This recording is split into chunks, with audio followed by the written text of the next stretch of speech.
This was a home.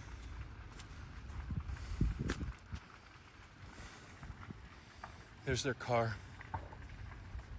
We have just approved a major disaster declaration for Hawaii, which will get aid into the hands of the people desperately needing help now. They've lost, anyone who's lost a loved one whose home has been damaged or destroyed is going to get help immediately.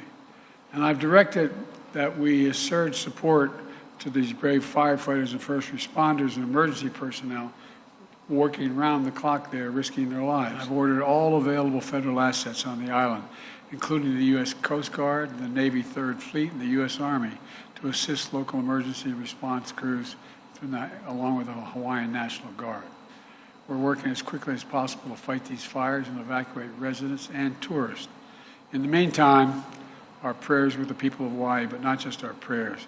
Every asset we have will be available to them, and they've seen their homes, their business destroyed, and some have lost loved ones, and it's not over yet.